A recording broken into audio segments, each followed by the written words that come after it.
বন্ধু বান্ধৱীসকল, NPSৰ এটা নতুন আপডেট ওলাইছে। NPSক এতিয়া সলনি কৰি RNPS কৰিছে, revise national pension scheme. Revise national pension scheme.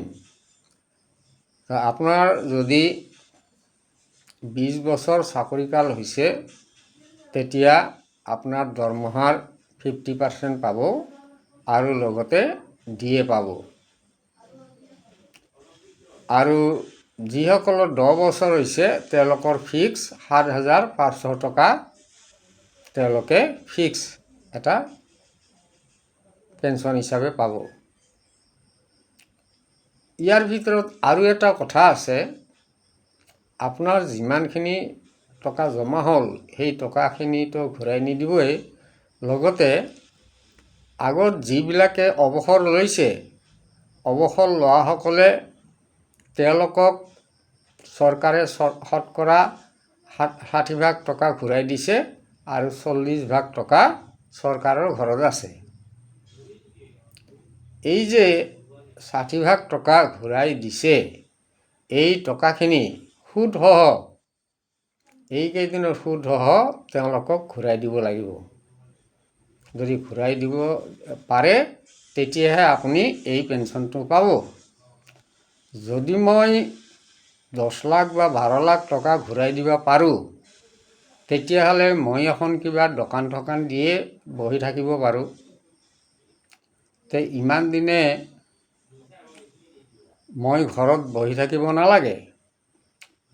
ক'ৰ টকা ক'ত গৈছে, কিমান দিনৰ টকা, কিমান দিনে টকা খৰচ হৈ গৈছে, সেই টকা আৰু কেনেকৈ ঘূৰাই দিব?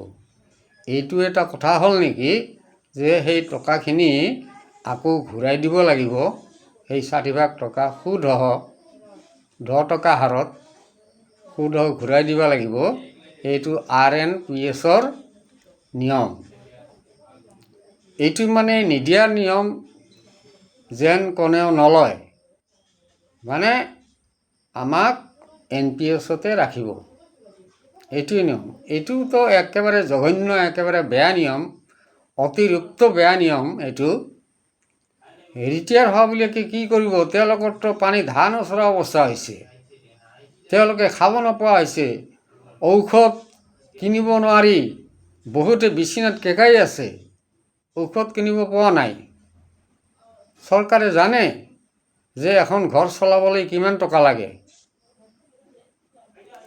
ন্যূনতম যদি 15,000 মান টকা, 12-15,000 টকা দিলহেঁতেন, তথাপি কোনোমতে চলিব পাৰিলোহেঁতেন। কিন্তু ইমান 1,000, 1,200, 1,400, 1,800 টকাত কেনেকৈ চলিব? তেওঁলোকে জানে যে চলিব নোৱাৰে। গতিকে এইবিলাক কিয় কৰি থাকে? এবাৰ UPS, এইবাৰ হ'ল RNPS, এটা মানে সলনি কৰি আছে। আমাৰ ৰাষ্ট্ৰীয় অধ্যক্ষ বিজয় কুমাৰ বন্ধুৱে কোৱাৰ দৰে যে ये मेरा माँ है আৰু वो मेरा माँ जैसी है। মোৰ মা আৰু তাই মোৰ মাকৰ নিচিনা, তাতে বহুত পাৰ্থক্য। মা আৰু মাৰ নিচিনা, তাতে বহুত পাৰ্থক্য আছে। আপোনালোকে কি কৰিব? পুৰণি পেঞ্চন আৰু পুৰণি পেঞ্চনৰ নিচিনা কৰিলেতো নহ'ব। সকলোৱে কৈ আছে যে নহয়, আমাক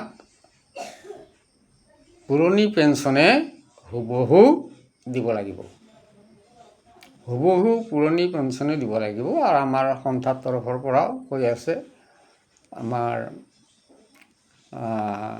NPS কৰ্মচাৰী, চৰকাৰী কৰ্মচাৰী সংস্থা যিটো আছে তাৰ পৰা কৈ আছে। আৰু আমাৰ